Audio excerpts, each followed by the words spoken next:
just tell you what happens if the light isn't green.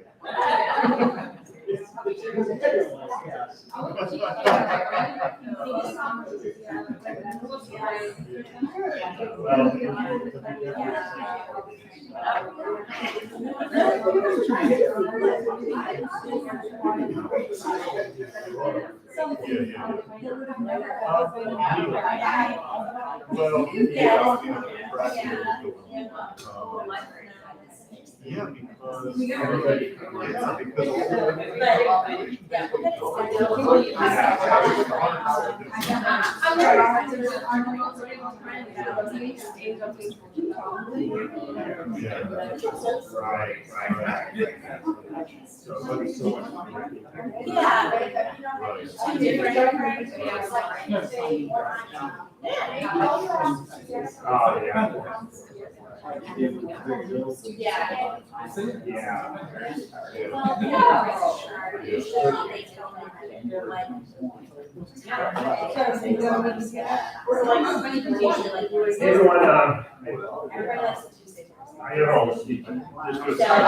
I will break the ice. If that's somebody to do, I will gladly grab a muffin and some fruit.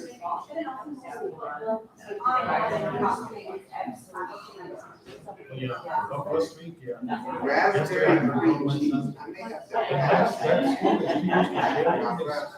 like 10 miles from my house. It started at 6 Yeah, that was me coming in. If you were you were just not to the park. You were on the road. On the road to Park Park. And in the morning, I was a biker coming in. I'm about to get on the path. Which I slowed down because I saw you coming. You had a bunch of reflectors on. And I saw you coming in. It's always the best.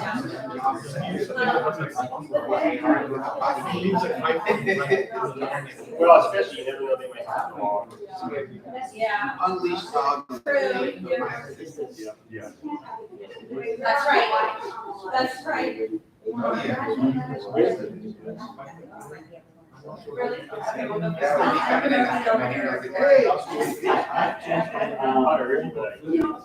So do you access it at I can show you.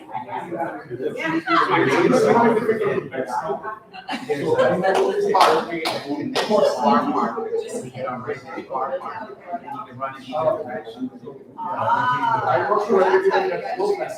you can get straight from my neighborhood.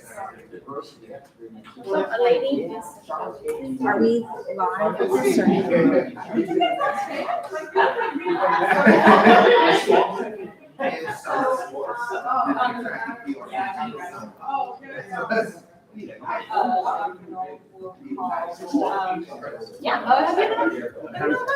Hi, Susanna. Yeah, you were I think you were working with the computer or something.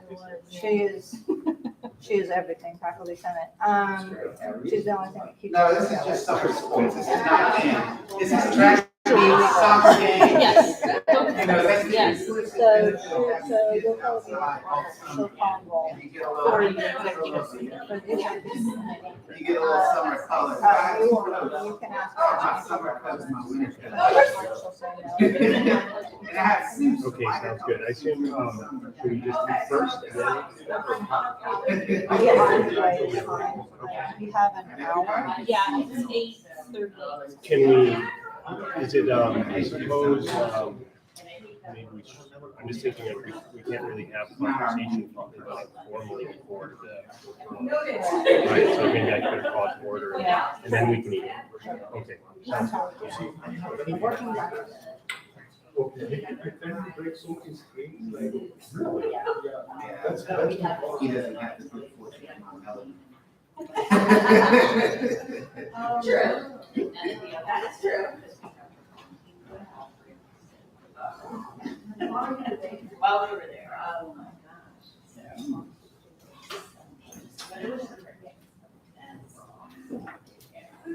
gosh. This year went to double results.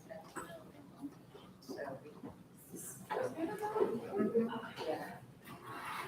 She was good. She's like grown professional, right?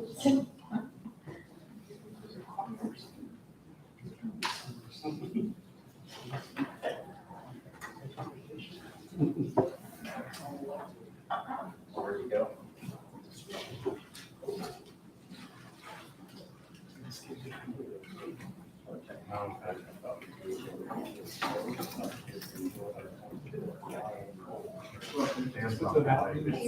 One area with inflation is still. Dr.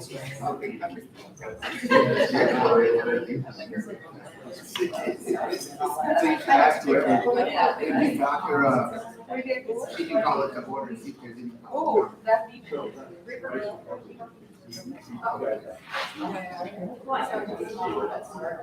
And then maybe. Yeah. So I guess. The only reason I can hear Yes. Yes. And then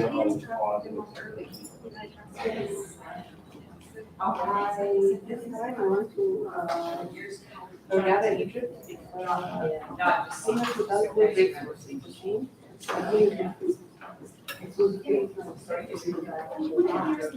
All right, it's 8:40. We'll call this meeting of the Faculty Senate Executive Committee and our new Provost, Haggerty, to order. Dr. Knoll, would you like to please call the roll? Professor Lopez, Here. Professor McMillan, Here. Professor King, Professor Hassan, Here. Professor Baziah, Here. Professor Lane, Professor Rowland, Here. Professor Tyrone, Professor Feldman, Here. Professor Singh. Dan asked me to convey his apologies. He's tied up dropping his children. Okay, Dr. Knoll, do we have a quorum? Yes, All right, Dr. Knoll, are there any public comments? no public comments. All right, no public comments for the record. With that, I'll turn it over to Provost Haggerty. And so I'm going to begin. Thanks very much for the warm welcome and the opportunity to meet all of you. I'm going to begin by saying, let's eat. So let's take a moment and perhaps we can just go around. I think it'd be good to actually introduce everyone. It's good for me to hear people's names more than once. And perhaps let me know, I don't know what, tell me your area in addition to your name. And one fun thing from this summer, so, or planning this summer. It's almost over, the summer is almost over, but That's, okay, that's true. So, a week for fun, so. Okay, so I'm Dr. Mao Hassan. I'm a professor in the College of Engineering, Department of Construction Management. My research area is infrastructure, sustainable materials, and climate change. And I currently am the director of the Research Center for Transit Transportation Authority of South Central States. I'm the founder and I've been the director for the past 6 years. We are actually working on the renewal proposal to get another 6 years, and that proposal is due August 25th. So I've been working all summer and there's some really free. But I had one thing this summer. I did a couple of, we had the taxi meeting in Big Sky, Montana. So I took a day when I went to Big Sky, Montana, and I tried to go to Yellowstone Park. They actually had a snowstorm and they closed the park, so I wasn't able to do that. But it was a very nice resort, so I like that. Over the summer, I did spend 2 weeks in Cairo, Egypt, and I went to Hurghada. I went to a very nice Igbo Egypt to be good for breakfast. So I was working on the proposal, but I was still continuing. What else can I tell you? I love working in the lab, I love working with the students. We have a large group, about 12 PhD students so far. And it's one thing at a time. Good, thanks. Sure. I'm Mandy Lopez. I'm a professor of veterinary surgery in LSU School of Veterinary Medicine. My research focus is regenerative medicine. I have a PhD in engineering, so we combine medicine with engineering to regrow I suppose. Let's see, one thing I did this summer. I ran a 5K on the beach, which I haven't done for many years. That was good fun. What beach? It was October. All right. And I'll go back here too. Oh, in the corner. I'm Susanna. I'm the Faculty Senate Coordinator, and I didn't really do much this summer except work. Maybe I went to New Orleans a couple times. The Museum of Art is excellent if you haven't been. It's really wonderful. I've heard that and definitely put that on my agenda. So Thank you. And then, do they have, there's been an exhibit that's been touring, I saw it in Portland on Van Gogh, is that where that is, or is that somewhere else? I think that's somewhere else. Yeah, because they're doing it 3D, I think it's somewhere else. Yeah, Yeah. It was in New Orleans, I went this summer. Yeah, it's quite, I saw it in Portland. Was there? It's- yeah, I think- Museum of Art, it was in a different location. Right, it makes sense, he's kind of a big space. I'm not sure if people who are in the art world, what they think of it, but I enjoyed it, plus the exhibit prior to the immersive experience was very engaging about Van Gogh's life. He was a very interesting person who he was. Yeah, I'm Tim McMillan, Professor Emeritus for Management Science. I didn't do too much this summer except work on the house and fix things up and mow the yard between the rain. You should know that Susanna is an accomplished musician. So she has multi-talents. I'm Parag Singh, I'm from physics and astronomy. My area of research is quantum gravity and black holes, essentially theoretical gravitational physics. And this summer mostly I was working on a book which I'm writing and working with my students. And the fun thing which I generally try to do in the summers, if I am able to do, is to go in a 12-day meditation retreat, which is completely silent. This year I wasn't able to go because of SEC meetings and so on, but I was able to convince my wife to go. And I took her there, so that's it. The quantum gravity, black holes, gravitational wave, astronomy, these are fascinating topics for me. I'd love to take a lunch or something at some point. Sure. I'd like to hear about your research. I think that's a wonderful area that I'm personally interested in. I'm Chuck Rowland, Associate Professor in Philosophy. My primary area of research is philosophy and mathematics, working at the intersection of philosophy, science, epistemology, and logic as well. I did anything on this summer. I basically worked. That's pitiful. Most things fun involve being inside with other people, and I'm not really big on that these days. I'm Meredith Feldman. I'm in the history department. My specialization is 19th, 20th century Britain. The fun thing I did was work, actually. We were able to resume study abroad, and one of the faculty who does LSU in the heart of Europe. So we were in Prague for 4 weeks and had a great group of students. And Were they all LSU students? yes, LSU students, they each take 2 courses. It's very intensive. It's a tremendous amount of work, but it's good work. I mean, it's work I really enjoy, and they're great. They especially liked public transit.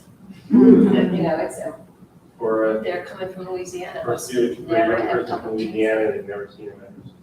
And they just, a world of public transit, it was just wonderful to watch them. If I could wave a wand and do one thing, it would be to have make sure that every American, before they're 22 years old, gets a chance to be abroad. Absolutely. And I imagine most of us would agree with that. It's incredibly valuable. It's key to education. I'm Inessa Bazayev. I'm the incoming faculty senate president. I'm a professor of music theory at the College of Music and Dramatic Arts, and I just stepped down as the head of the theory area because of my new position. Yeah. I'm also affiliated with the Honors College, where I've taught interdisciplinary courses for the past 6 years on intersections of music and art and music and politics and protest music. My specialty is Russian and Soviet avant-garde music. I speak Russian fluently. to other languages. And I'm also associate editor of our flagship journal of our Society for Music Theory. This summer, I had a very busy summer trying to prepare for this year. And I was just most recently, the fun thing was I went to New York City. I'm from New York, so to visit my parents. I had to hit all the museums and go to some performances. And but then I went to Portugal for a week with my husband. So we just got back. So that was fun. I also spent a couple of days in the Columbia, when I was in New York, Serge Prokofiev archive. That he's one of my special composers. So I'm working on a book project on his music. So that was my summer. Good morning, I'm Troy Chen. I'm Deputy General Counsel for LSU, interested member of the public for space purposes. Winston McQuarrie, you guys know me, you know what I do. About the only thing entertaining I did this summer, as Dr. Viziev pointed out, is I developed a lot of color because I was chasing my kids around summer sports. This summer, so welcome to my summer coat. By about November, I'll be back to my old shoes. Jackie Fox, School of Education, Women Gender Studies affiliate, and like everybody to what brought this on this week. Emily Hatfield, Executive Assistant, and best thing I did this summer was I saw Hamilton at the Center Theater in New Orleans. That was amazing. But I'm saving up for a trip we're going to Disney World in October. So I didn't take time off this summer. It's a lot more pleasant Yeah. than June and July. That's right. So thank you all, appreciate it. Nice to have a meal with all of you. Yeah, thanks for having this time. So in terms of the report that I'd like to give you, a few items I'd like to talk to you about. First thing I want to mention is that I'm going to be going to all of the departments on campus this year. So Emily's working on booking a meeting with each department, and the purpose is to get to know the faculty, to get to know the issues in the departments, to get to know the university. One of my views that, I'm not nowhere near unique, in fact, I hopefully I have the majority opinion on this, but I believe that the important work of the university happens in the departments. That's where the most important stuff happens. And I remember actually had a conversation with this in my interview. I think someone said something along those lines. Jeff and I exchanged some comments on that. And so I want to come out to each of the departments and learn about them, learn what they do, learn what the degrees are, et cetera, et cetera. So I'll be doing that this year. It'll take, I think it'll take the entire review. It's about 2 a week plus some bonus rounds, right? And so Emily's working on that. In the units that you're part of, by the way, if you have any back to campus events that where the faculty are present, I'd love the social events. I'd love to be invited to those. Say a few words. I won't dominate the conversation, but just a meet and greet that I think was good. I think key relationships for me are these kinds of relationships, faculty and Senate obviously, but faculty relationships are critical for the success of, let me say it another way, relationships between the faculty and the provost are an important part of success of the university. So, and part of that is getting to know people socially. So if you have events in your units, please let Emily know and send an invite if you want. So that, and when I go up to the units, I'll also meet with the department chair, department head, and in most cases, the key over here as well. So just a listening tour. Second thing I want to mention, the second topic is communications. I recognize, I learned it in my interview, and then I learned some more about it in my second visit to campus, and I learned more about it in the lead up to my being here. But I think we have room to improve on our communications here at LSU. And so this is going to be a really big priority for me. It's not very flashy, but I think it's really important. I recognize that there has been there's some trust issues around campus. Communication is part of that. That's not the only thing, but that's part of it. I think that we can do a better job of this in any case. So I'll be focusing on that. My goals are to have, basically, standard stuff, expeditious communications, transparent communications, accurate communications. When there's an issue, I've said this to my staff and to the deans and anyone, basically, when they've had an opportunity, when there's an issue that comes up, LSU, that's all of us, when there's an issue of some kind that we're responsible for, either because we caused it or we're responsible and we didn't cause it. Our communication should be first. They should be everywhere. They should be thorough and they should be honest. So it's really important. I'll be working with senior leadership at the university to make improvements. If you know of issues that could be improved in that area, I won't know everything. On my desk at my previous institution, I kept just a little, just printed piece of paper, and it just said, "Have I told everyone everything they need to know?" It's not always obvious what needs to be communicated or how it should be communicated effectively. I'm as probably as everyone else forget to communicate to someone about something. But if you have ideas on that, I'd love to hear them. So that's going to be important. Third thing is that from my perspective, it looks to me like the faculty and the students here at LSU are just really tremendous. And one thing that I see that we could do as administration to help faculty to be more successful than they already are is to create a seed funding program for scholarship. So we're going to announce next week a new program. It's going to have about $1.7 million in it to start out with, and it's going to be, there are going to be individual grants, there are going to be and a lot of grants toward groups. Doesn't matter what your area is. And so that'll be coming out next week. And I intend to fund that every year going forward in a similar fashion. So look for an announcement on that. And you're among the first to know that. I mentioned it yesterday at the chair's leadership team.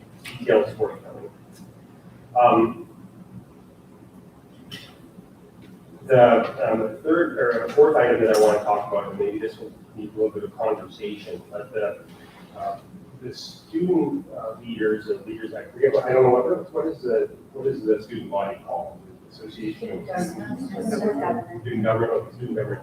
So the president and vice president met with me yesterday, and one of their concerns, and I think I would imagine that we would all share this, it's something that we all want to do. One of their concerns is that sometimes grades aren't put into the learning management system in a timely fashion. Even sometimes students don't know where they stand by the drop deadline. And a related problem that they sometimes face is when faculty are really slow to respond to emails or other appropriate communications. And what they would like to do, they propose to me I want to bring this to you. They propose to me that we create a system that allows students to send in an anonymous communication that would ultimately end up in the hands of the dean and the chair of the department, via the dean, saying, such and such a class doesn't have grades in the system, drop deadlines coming, could somebody please fix this? Anonymity part is understandable because they don't want to be targeted by the faculty. Most of the time that wouldn't happen anyways, but the students are nervous about that. What I suggested is that we create a working group, the president and the vice president, and then two nominees from the faculty senate, two faculty members, and then the four of them could work together. I wanted to propose that to you to see if that was something that you would find reasonable. One of my a value that I have, it's a cliche, but it's nothing about you without you. So that's a policy that would affect students, and it's a policy that would affect faculty. And so therefore, the students and the faculty should be involved in figuring out how to do it. So is that, I would like to open it up for I just questions. want to say that we heard of this problem about 10, 12 years ago in the College of Engineering. I'm just talking about the College of Engineering. When we sold it. Right now, what happened is that the associate dean requests every class in the College of Engineering submit midterm grades. So the students have that, the midterm grades on Moodle. And it's published completely, and they send reminders, just like the ones that we get for submitting final grades by the registrar. And they said, tomorrow is the deadline to submit your grade before. And I don't think this is a problem anymore. The other part of it is when LSU Online started, it enhanced the communication, because with LSU Online, you have to respond within 24 to 48 hours back to inquiry. And so that policy started being implemented on all classes that are face-to-face as well, and we don't have that problem anymore. Were any of the students that students from engineering? I don't know what their majors are. I don't think either of them is an engineering student. I'm not certain. So, I mean, we do midterm grades in HSS as well. I guess I thought that this was a university-wide thing. So, does anyone know, do the midterm grades actually come before the drop date?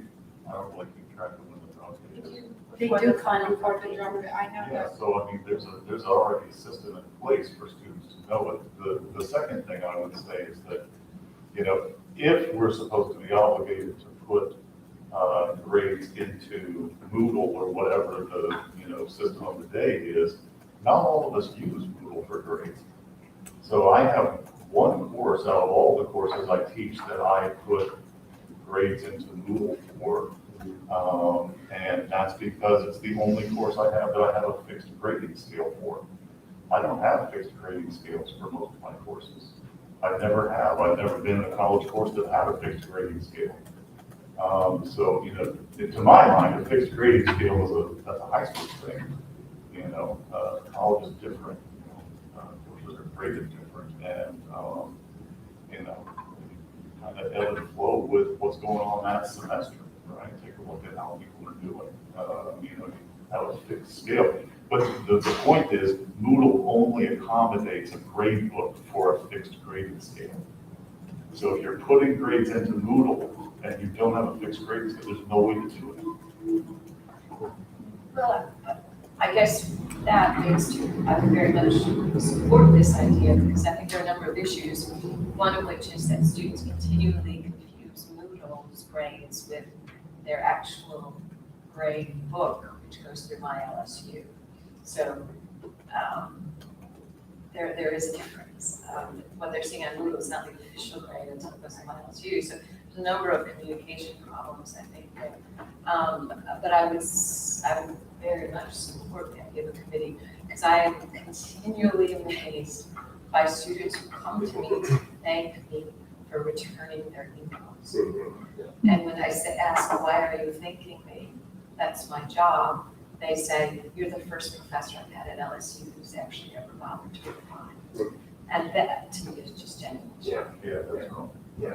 I'm actually, I'm of course in support of all this, and Susanna is going to help me schedule a meeting. Actually, I'm related to this, but now it's very related with the student government leadership, and I definitely want to go to, at the very least, the first couple of meetings of their Senate, their own Senate meetings. And now it's even more, there's more pressing issue here. I would actually make sure that we discuss this prior to that first meeting, meet with the student government leadership, and just get to the bottom of what's the actual problem. And I do want to echo what you said, Meredith, about the Moodle has some strange default setup for grades, and it's always like that A+ student who gets an A and emails you that Moodle is showing they have A+, but the number is correct, right? Let's say it's 97. I say, well, it's A+ begins at 98.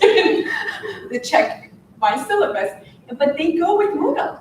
And of course, I never took the time I wonder if there's some kind of something I have to click to. But it's just a waste of my time. I mean, there's a syllabus for a reason. We have someone who's running the LSU Online, and she helps us speak everything, Yeah. but everything is free. Yeah, but what I'm trying to say is that they think that Moodle supersedes the instructor's syllabus, you know? So there's always like just 2 or 3 evals at the end of each semester. It's usually A or A+. It's never anything. It's communication. Yeah, there's, yeah. So perhaps, I don't know what the proper way to do this would be.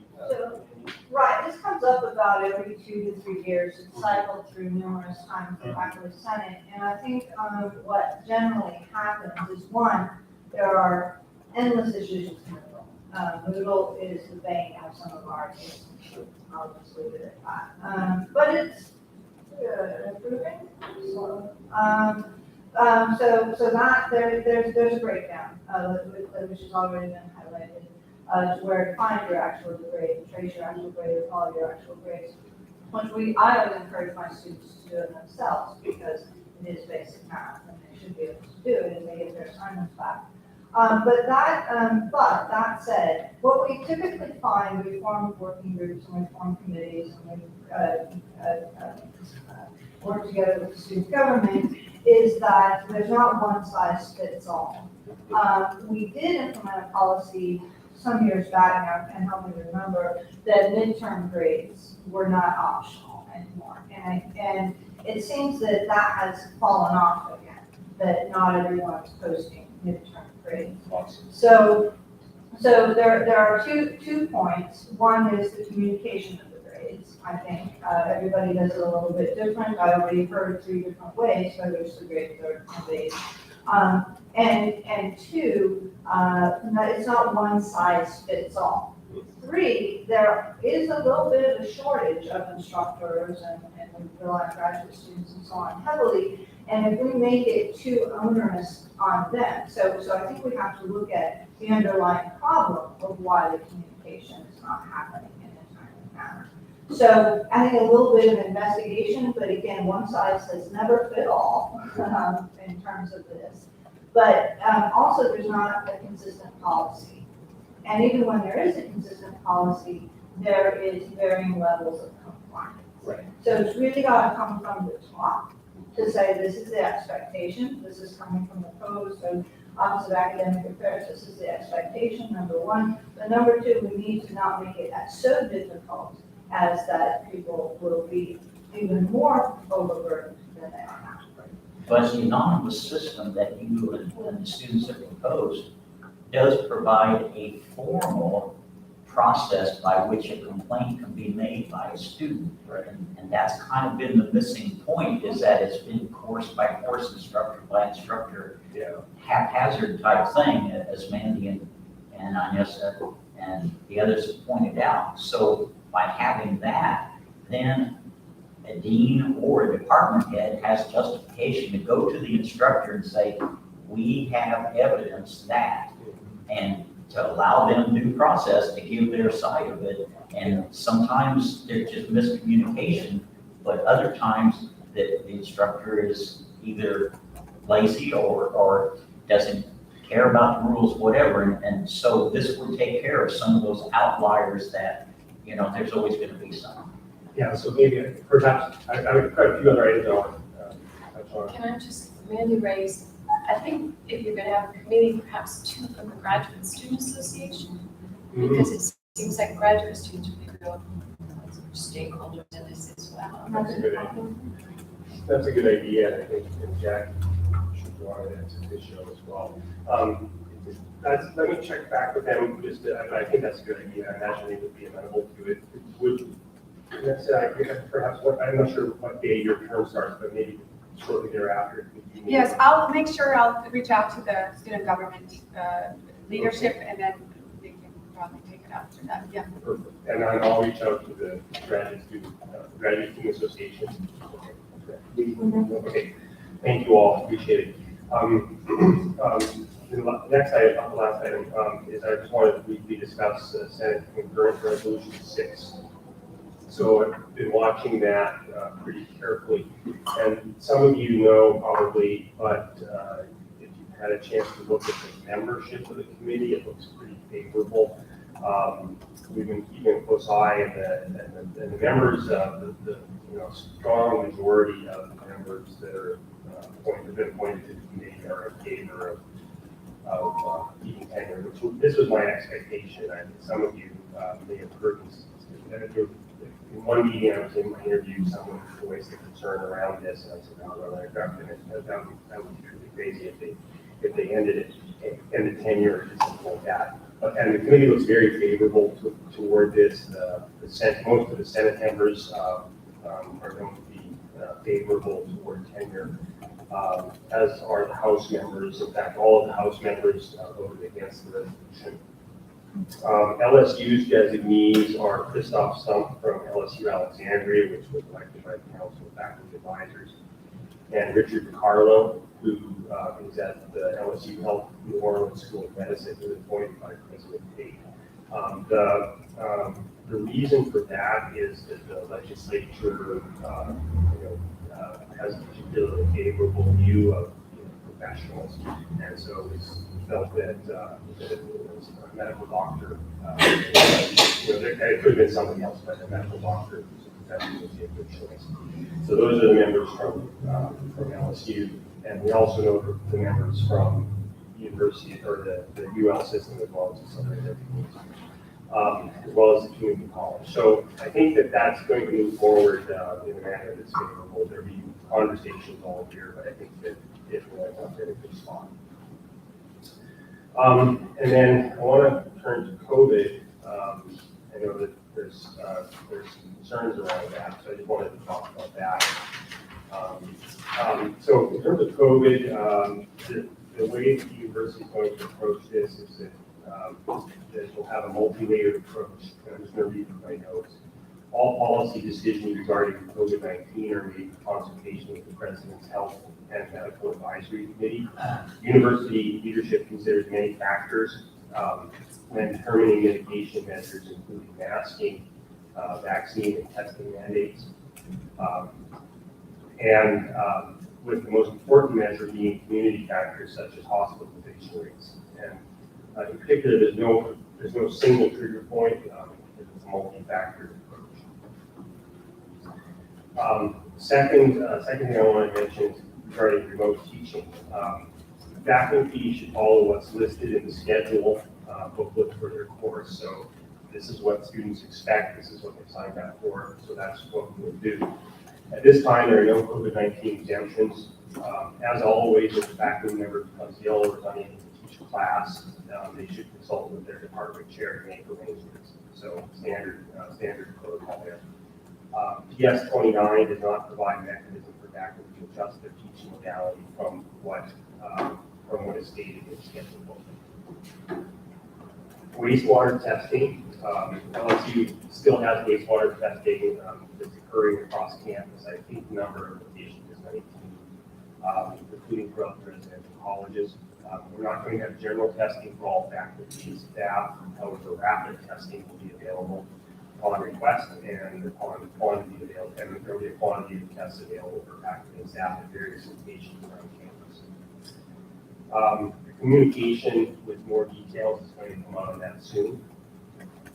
Tests and vaccinations are available to the health center for all students, and of course, everyone's encouraged to get those. Masks, though not required, individuals certainly can certainly choose to wear a mask for enhanced protection, which does offer some protection. It's not perfect, but it does offer some. HEPA filters, facilities have contracted a third party to monitor and provide maintenance for the classroom HEPA filters. We're also going to be sure to include reminders to faculty, staff, and students in our communications that these filters should not be unplugged, nor should the filters be removed. Most filters have a lock that prevents them from being unplugged or turned off. And the filters generate a microphone issue, so all classrooms controlled by the university registrar will have microphones for faculty members. So they're being installed this week. My office is looking into the estimated cost required to provide microphones for departmental classrooms and students. Prior to the start of school on the 22nd, all medium-sized rooms, sort of in the 40 to 60 person range, will have Samson mics installed. Each lapel mic consists of a USB stick key that attaches to the computer and a separate body pack with lapel mic stored by the instructor. We'll install the USB stick into the PC so the instructors will be that.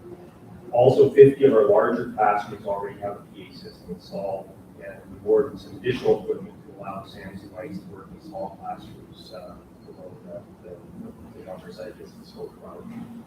And the rest of the equipment will be installed in classes the week of August 22nd. In terms of the President's Health and Medical Advisory Committee, I don't know if everyone knows who's on that, but it's chaired by Tina Arbuthnot. And on the committee's made up, in addition to Tina, it's made up of 6 other members, Professor of Virology, an Associate Professor of Emerging Infectious Diseases, an Associate Professor of Clinical Medicine, an Associate Dean for Research in the School of Public Health, and a Professor of Epidemiology, Professor of Civil and Environmental Engineering, and Professor of Microbiology and Immunology, who is the Director of the Center for Emerging Viral Threats. So those are, so the recommentions that come to the President and senior leadership are made by my group of obviously very knowledgeable individuals. So that brings me to the end of the President's report. The university is also working on protocols regarding monkeypox, and there's a group that's been meeting, and there's a communication process right now that I don't know if it'll go out pretty soon in the next few days. I signed off on my part of it yesterday, so that should go out to the campus very soon. So I turn it back over to you. Oh, yes, well, I guess, are there any questions for the Provost? I would put forth, if I may, the microphones are lovely, and the lapel microphones are usually fairly useful. What we find, however, 99% of the time is a shortage of batteries.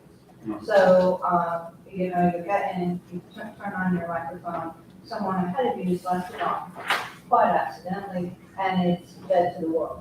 So, and then by the time you seek help for batteries, 15 minutes of lecture is gone. So just making the point that we need battery backup. All right, turn it over.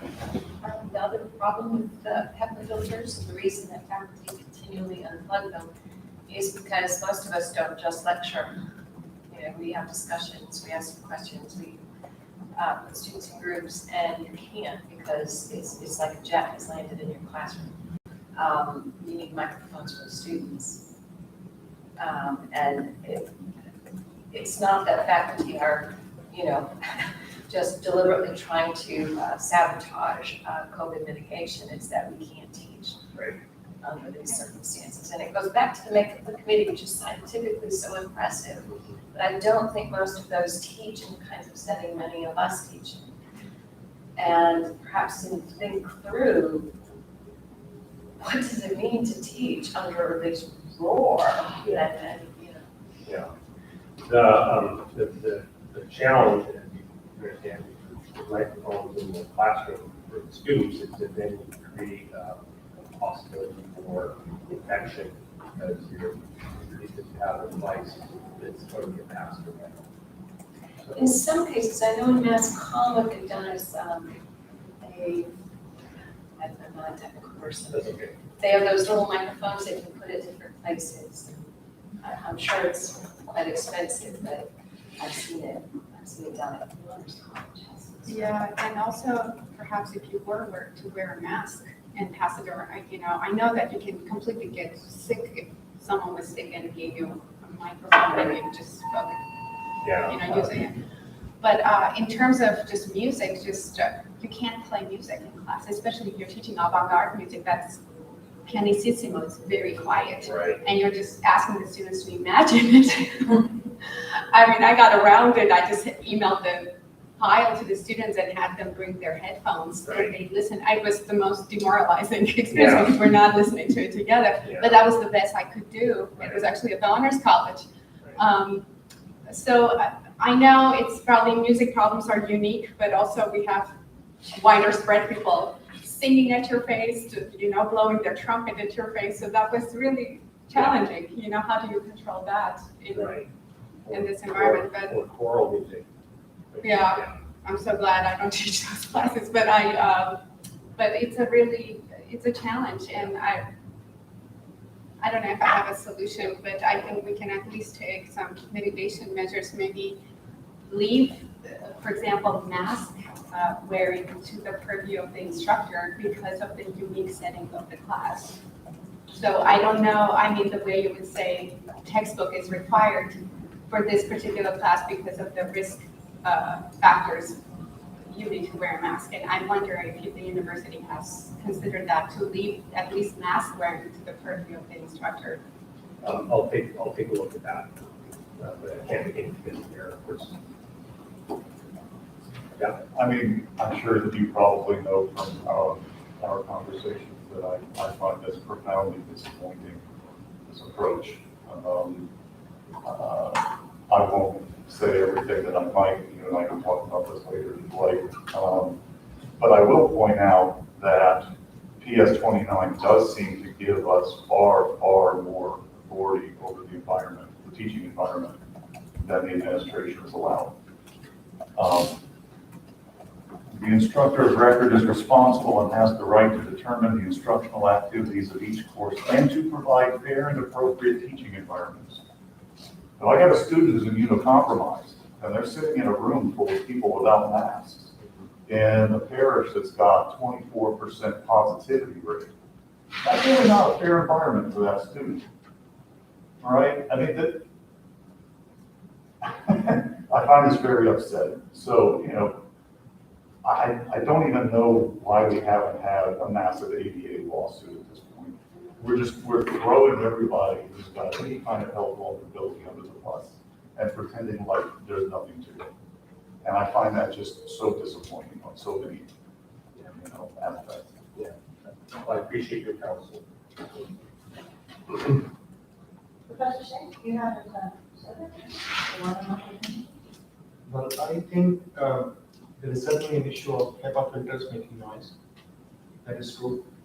And I agree, the suggestion of Vanessa, microphones can be provided, but I'm not sure how practical that would be and what will we eventually gain. Because I'll be very frank with my own class. I teach courses for engineers to undergrads to grad students.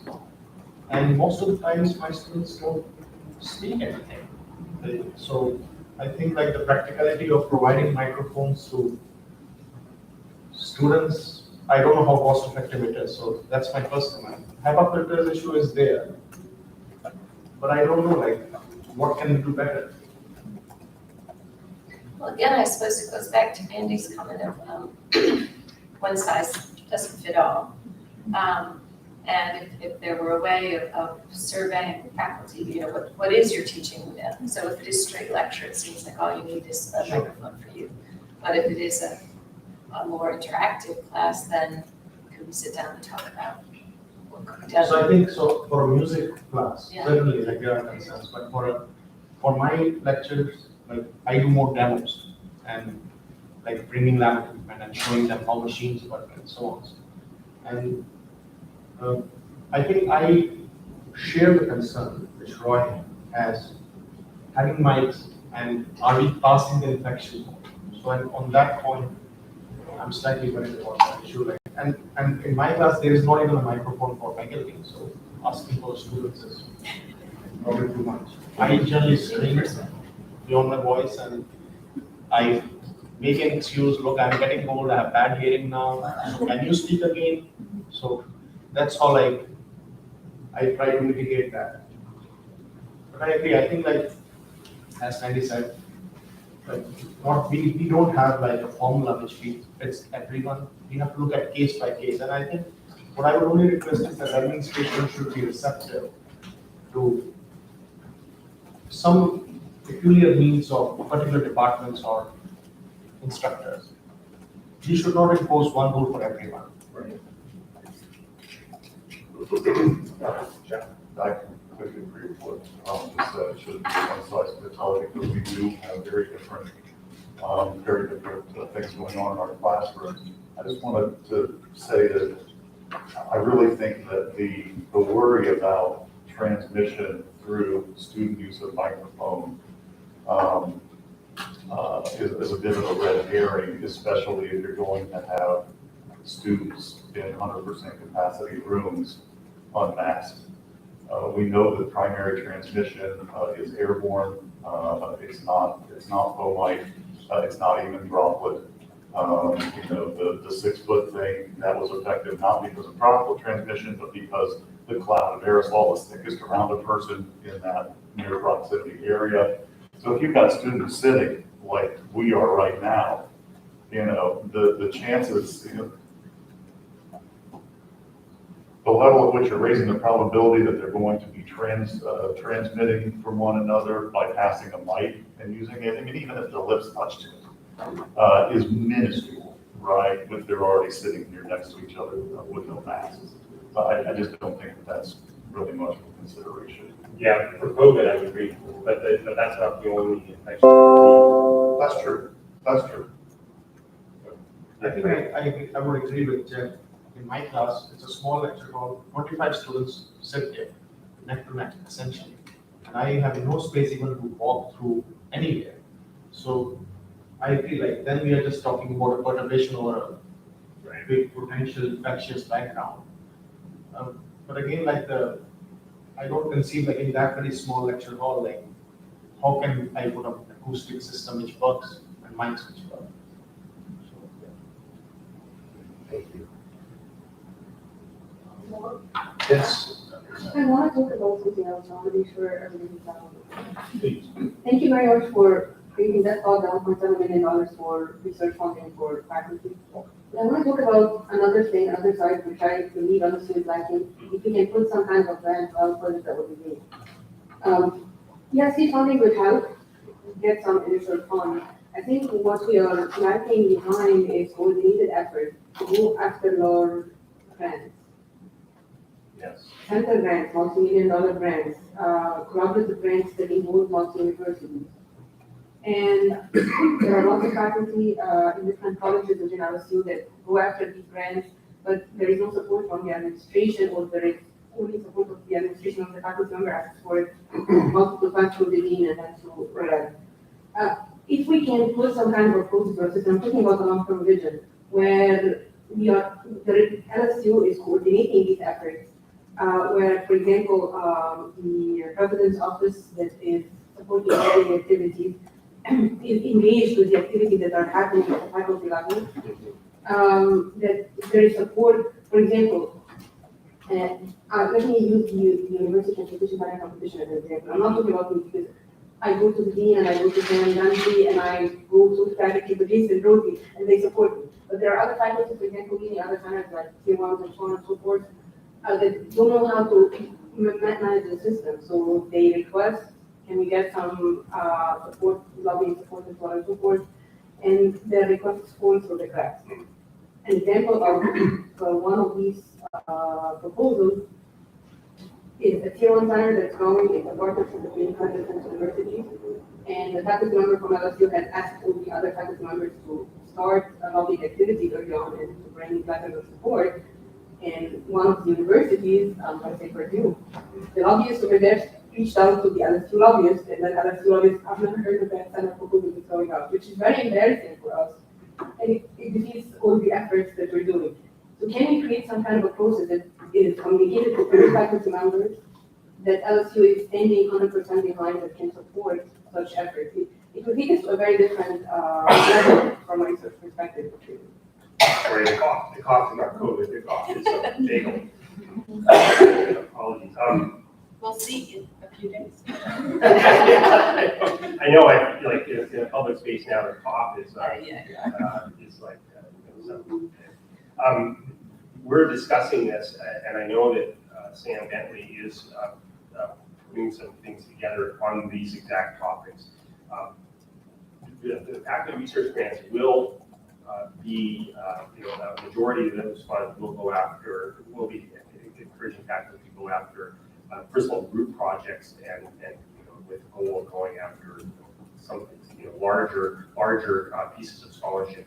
It's not all and I want to be careful with our friends with humanities, because it's not all, NSF funded or others, so there will be other kinds of products that are also welcome. But so in terms of the groups that will be formed, yes, we're going to be doing that.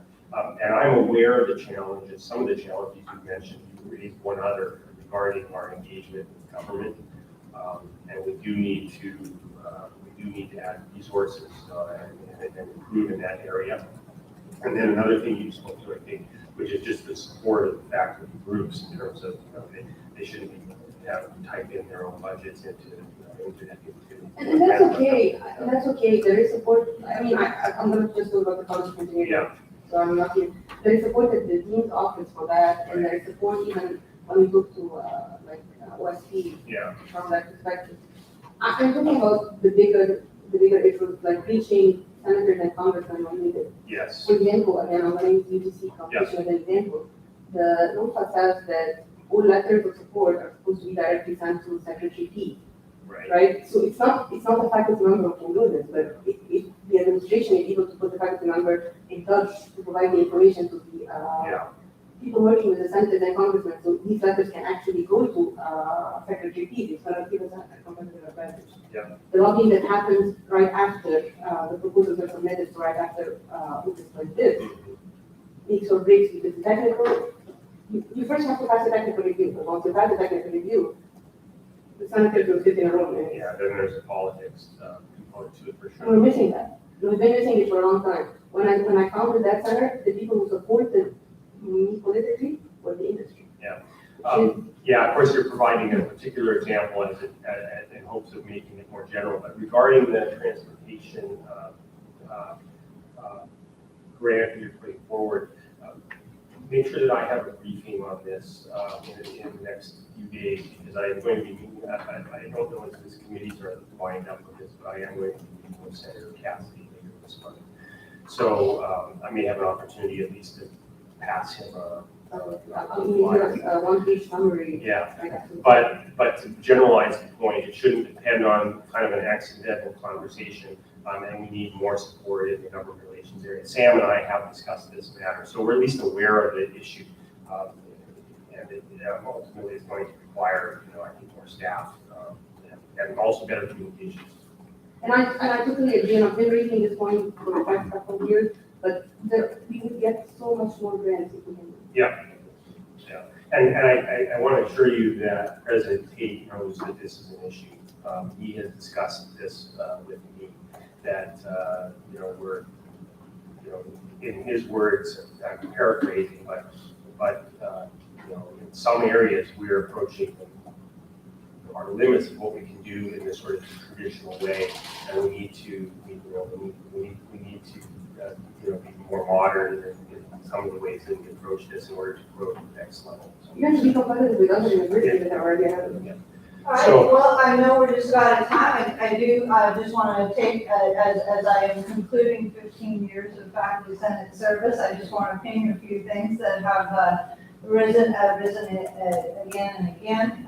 Communications is an issue, especially with the Ag Center. The graduate student situation where we underpay them and overcharge them. The pay inequity, something that I've been working on for more than a decade, that still persists, not only among faculty and instructors, but also among staff. But first and foremost, I would like to highlight our extremely valuable and I think they are well appreciated, but certainly not in a monetary sense, and that would be the art libraries. We rely on libraries as an R1 institution. They've always come to my rescue when I've needed anything, but they simply cannot provide concierge service to 1,300 faculty with a budget this big. So with that, I'm not going far. I reside right over there next to the river and keep a little P road in my office just in case. But first, I am remiss in not welcoming you here, telling you how glad we are that you have arrived. And I think I can speak on behalf of the newly arriving Faculty Senate Executive Committee. We hope to work closely with you And never hesitate to reach out to the faculty. Thanks very much. I appreciate it. Dr. Lopez, it's all of you. I think I'll keep my comments short so I can go to the restroom and drink a little bit of water. But thanks very much.